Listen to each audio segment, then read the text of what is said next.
Hello everyone, welcome back to Advanced Shorthand and we are now in our week 2. So before we move on, please have with you your modules for week 8 and also the notebook that you've been using to write down our strokes in our previous lessons so that you can continue to write down whatever I'm gonna write here in this lesson. Okay, so we're going to transcribe the words ending with ical. Transcribe the to know phrases. So when you say to know, present yung to know na words dun sa phrase. Okay? And then, we're going to transcribe another set of brief forms. Transcribe words ending shall, tial. And then, transcribe the oi words. And then, lastly, we're going to transcribe the measures of time, percent, feet, and pounds. Okay? So, let's move on. First, we have the ical sound. Paano transcribe ang ical? So, usually, ang mga ical na to nasa ending ng words. Okay? So, ang ical is transcribed or stroked as a disjoint K stroke. Okay? Anong ibig sabihin ng disjoint? Hindi siya nakasali dun sa main body ng word. Kumbaga nakaseparate siya, medyo nakaseparate, hindi naman masyadong malayo kasi baka pagkamalan mo na Ken yan, okay? So, hindi siya masyadong malayo dun sa last na stroke mo, okay? So, para maintindihan, here are our set of words that has the ical sound. Okay, so i-transcribe natin. So, first, we have medical. So, we have M for M, for the sound of M. M, and then we have E, and then D. So, this, when you read this, it's read as med, right? And then, let's add the ical sound dito sa gilid. Okay, so that's how you stroke, or that is how ical sound is represented, okay, in steno. Naka-disjoint or separate or nakahiwalay na K. Okay, now let's move on. We have logical. So, we have logic,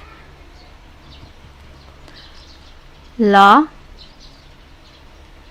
jig,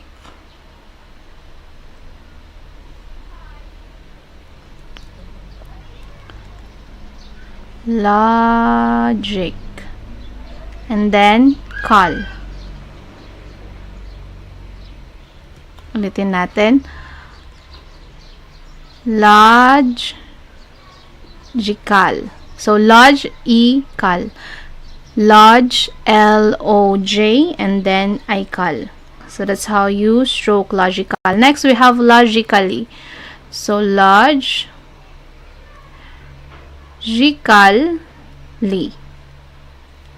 Typical, we have T, E, P, and then cal.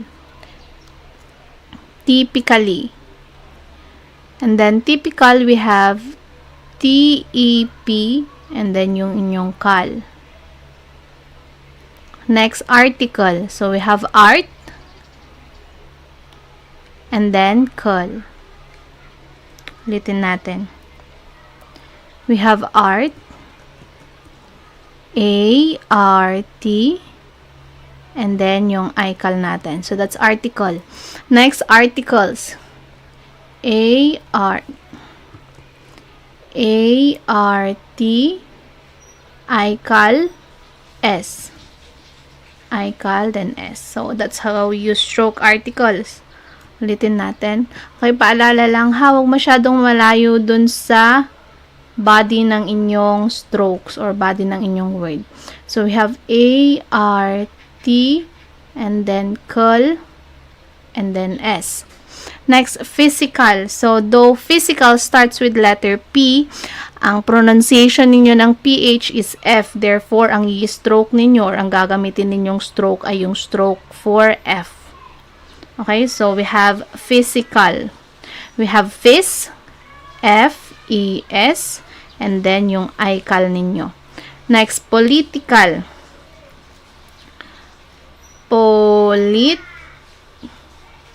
then tikal, ikal.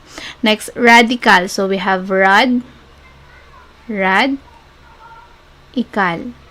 Technical. So we have nikal. Of tech, and then we add n, and then yung ical natin. Lastly, for ical, we have chemical. We have chem, and then ical. Okay, so those are our ical words. If ever na may mga words kayo na hindi nasundan, please go back and review or panoorin ulit ninyo kung saang banda ninyo hindi naintindihan yung stroke or hindi nasundan yung mga strokes, and then do it again, okay, hanggang sa makuha ninyo ng tama. So now, let's move on. Ang susunod ay yung ating mga brief form. Let's see. So we have our brief form phrases.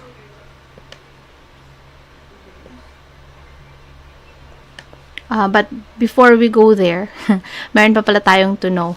Okay, so paano ini-stroke ang to know? So to know is another brief form phrase. Okay? So to know, dun sa last video tutorial natin nung week 7, 'di ba napag-aralan natin yung 10 then 10 na brief or na stroke. And sabi natin it is represented by the blending of the T and N. Okay? So T and N.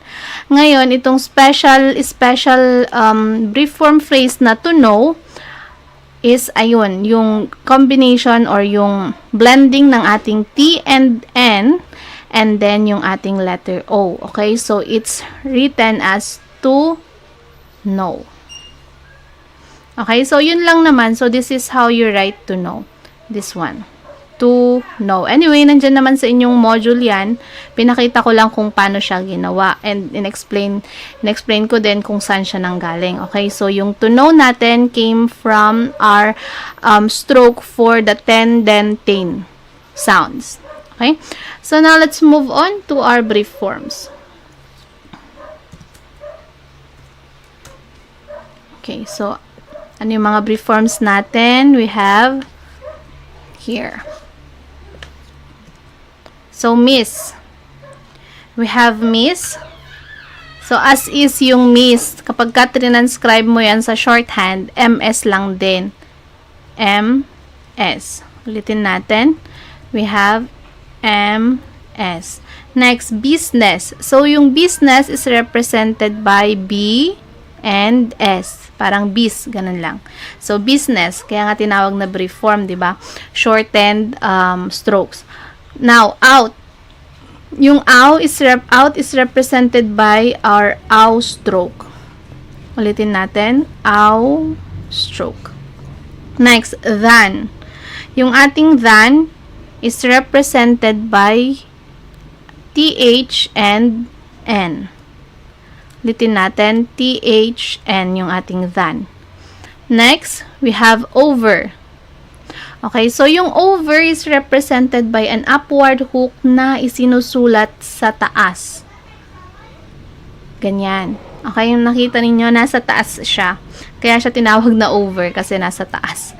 Anyway, para hindi kayo malito kasi 'di ba ginagamit din ang upward hook as off. Isa ring brief form yung off at upward hook din ang ginagamit. Ngayon, ang off na brief form nasa baba. Kung nakikita naman ninyo yung line natin, 'di ba? Meron tayong line sa taas and meron tayong line dito sa baba. So kapag ka ang upward hook na 'yan ay nasa baba, off 'yan. Pero kapag ka nasa taas yung ating upward hook, it's used as over. Okay, nakuha po ba? Yan. So let's move on. What is represented by the stroke of O and T. Bakit? Kasi nga, British accent sila, it's what. Hindi siya what, it's what. Kaya, O and T. Okay? Next, difficult. Yung difficult natin is yung ating D and F blend. Dun sa dev, diff. Yun. Okay? So, yun. Yan. And then, cult is represented by K. parang dalawang bundok. Isang bundok na mataas and then isang bundok na, wrong yung sinabi ko. Isang bundok tsaka isang burol.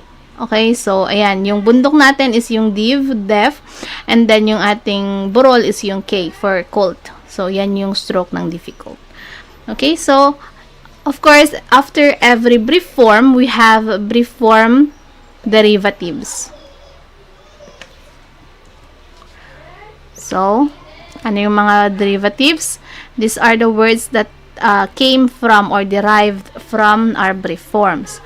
So, business. Business, businesses. So, yung business natin kanina is represented by B and S. Now, we have ses, another S. So, ganyan yung businesses. Ayusin natin. Ulitin natin ng diretso. We have B, S, S. Businesses. Next, business-like. So, we have business-like.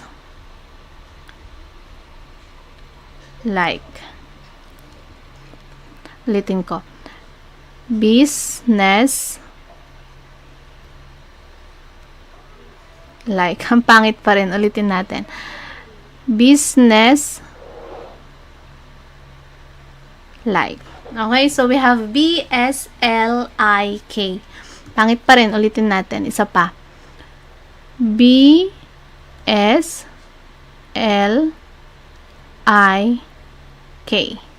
Business-like. Okay, next. Outcome. So, yung out natin is represented by our ow stroke. Out, and then come. Come is represented by C and M. Brief form yan. Okay? So, ulitin natin. Outcome. Ow, and then yung come. Okay? Next. Outstanding. So, we have out, and then is tan, D-I-N-G. So, yung ten, then natin yan, yung tan. So, out, S, and then tan, and then D, and then I-N-G. So, outstanding. Next, we have without. Ating with is represented by E and TH. Now, yung ating ow is represented by the ow. Yung ating out is represented by the ow sound. So, ganyan yung itsura ng ating without. Ulitin natin. So, we have E, TH, E, TH, A, ow. So, outstanding. Next, overhead. So, yung ating overhead, we have over, and then yung head.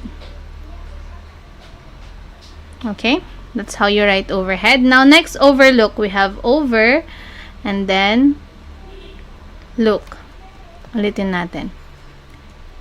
We have over, and then look. Okay. Next, overlooked. We have over, looked, and then T. Overlooked. Bakit T?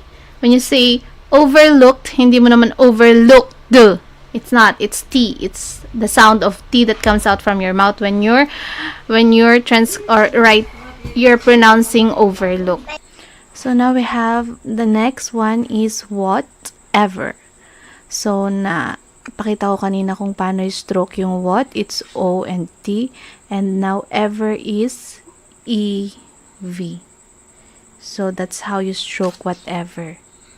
Next, difficulty. So, we have yung difficult natin, which is represented by the diff blend, and then yung ating K, and then E. So, difficult, E. Next, difficulties. So, we have difficult, and then this. Ulitin natin yung difficulties. Difficult, this.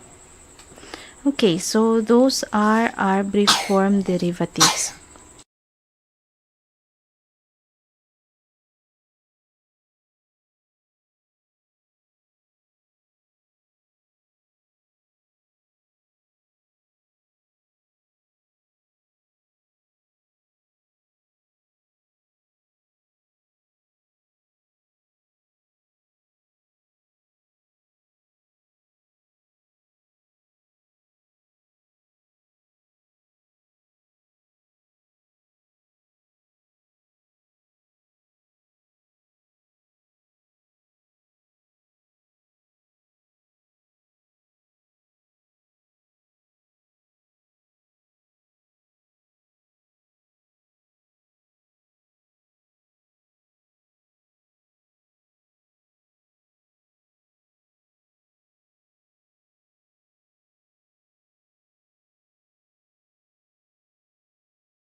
Okay, so now let's move on to our new stroke, which is the shall stroke. So, ano tong shall stroke?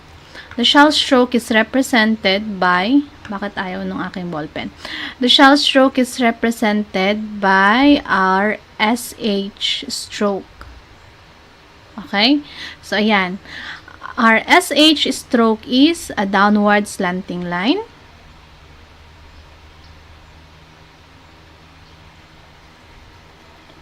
A downward slanting line. So, ano na yung mga gamit ng ating downward slanting line?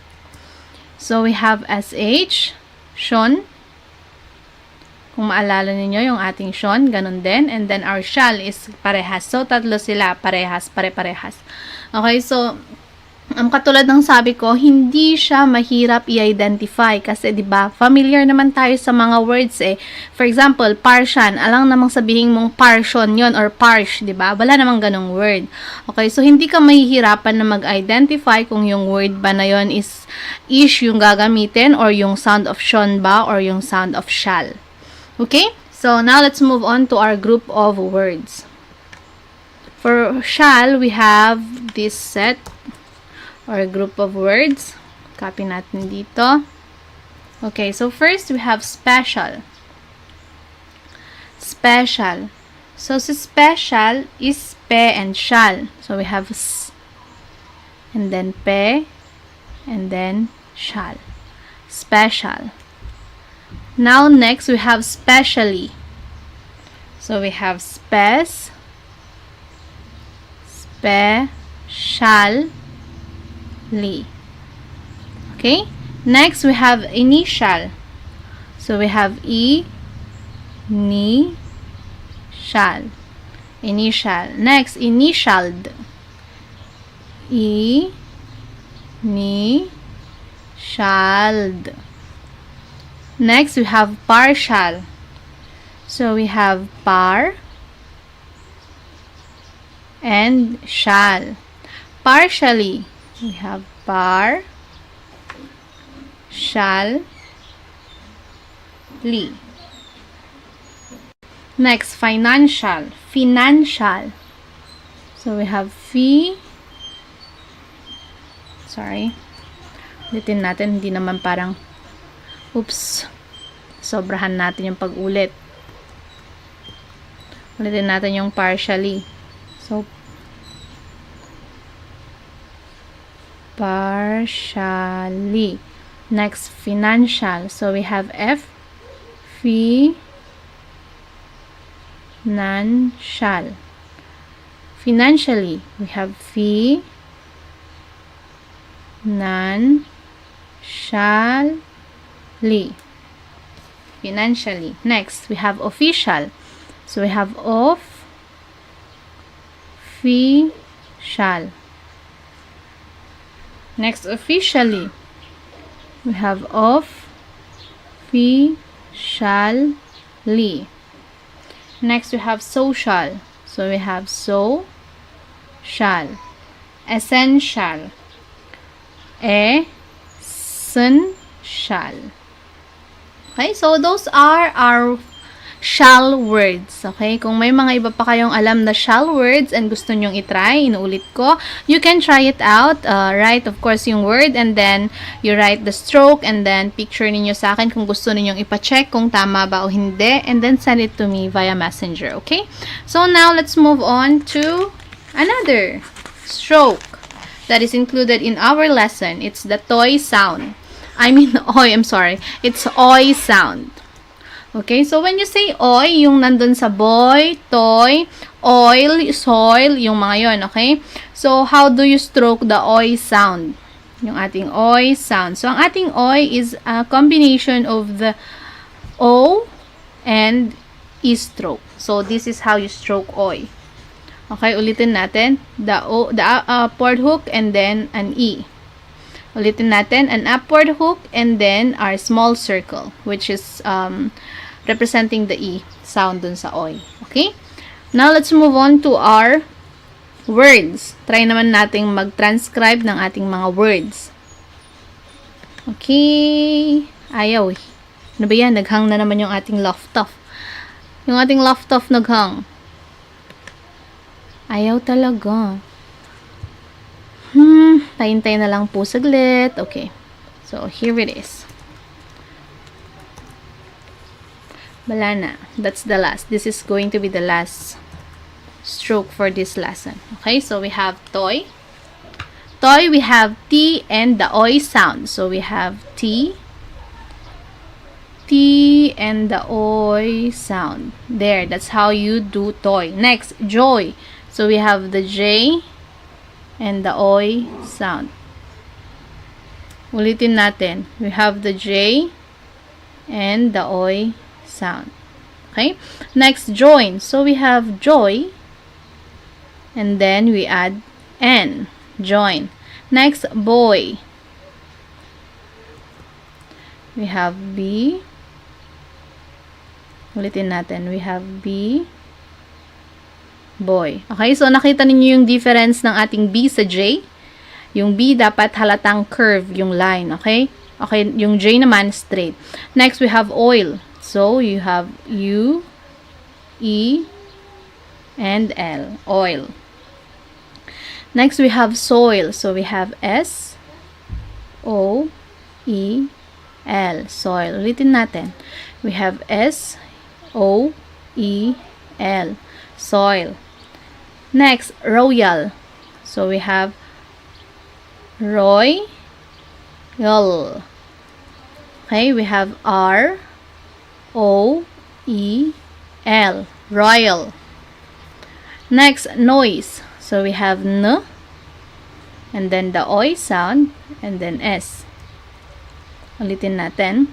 We have N, and then the OI sound, and S. Ulitin natin. N, OI sound, S. Okay? Annoy. So, we have A, and then N, and then OI sound. Ulitin natin. A, N, OI sound. Next, point. We have P, the OI sound, and then we have NT. Ulitin natin. P, OI sound, and NT. You see? Nakuha po ba? Ulitin natin. We have P, the OI sound, and NT. Point. A point. So, we have A, and then P, and then yung OI sound, and NT. A point. Next, appointed. A point, and then ted. Okay, ulitin natin. A, point, and then yung ating ted. Okay? Pero dire-diretso lang ang pagsusulat. Okay? Next, appointment. So, we have appoint, a, point, and then ment. Next, invoice. So, we have in, and then V, and then O, I, S. Invoice. Tama ba yung aking invoice? Tama. Next, we have invoices. So, we have N, then we have voy, and then we have ses. Invoices. Next, Roy. Roy is a name, so we have R, U, E, O, E, and then we have the capital symbol, Roy. Next, void. So, we have V, Oy, and D. Next, avoid. Last, we have a, void. Okay, so that's it.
for our OY words.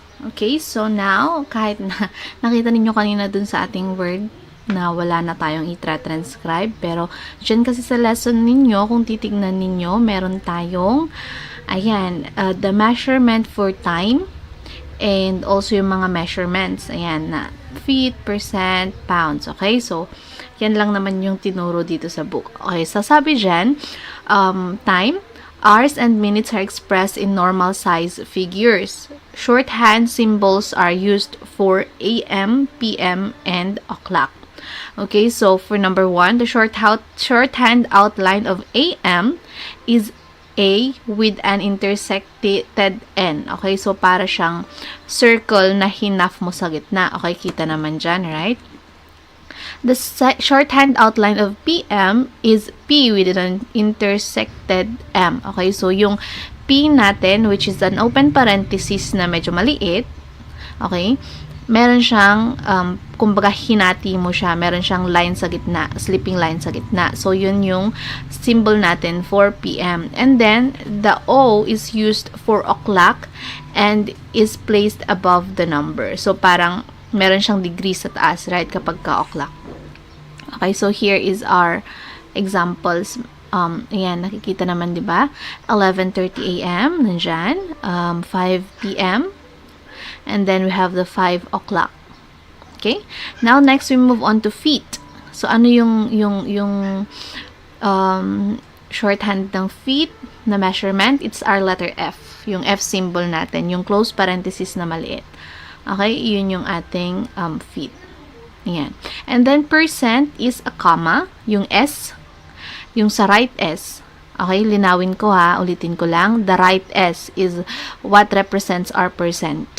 And then, we have pounds, our letter P. P lamang po. Okay? So, that's it. Again, that's it for today, everyone. Or not for today. For this lesson, that is all that we have for this lesson. Now, let's move on to our requirements. So, ulitin ko kung meron kayong hindi naintindihan sa lesson natin, kung may mga hindi kayo nasundan na strokes, please go back. Balikan ninyo yung mga strokes na hindi ninyo nasundan and gawin ulit ninyo hanggang sa makuha ninyo ng tama. Okay? Kasi nga, inuulit ko, wala tayong ibang ang tawag dito, step ba? Or paraan. Wala tayong ibang kaparaanan kung paano natin mahasa ang inyong skill sa pagsusulat na gamit ang shorthand writing, kundi ang pagsusulat lamang po. Kaya, yan, magsulat ulit kayo. Isulat ulit ninyo kung hindi ninyo nakuha. Ulitin ninyo hanggang sa makuha ninyo. Okay? And then, we move on to our requirements. So, it says here that in activity 1, you have to transcribe the following longhand to shorthand. Alam na ninyo yan. And another tip, almost all the words here in this activity is located or can be found in your modules. Lahat po yung, ng mga yan, nandyan sa module ninyo.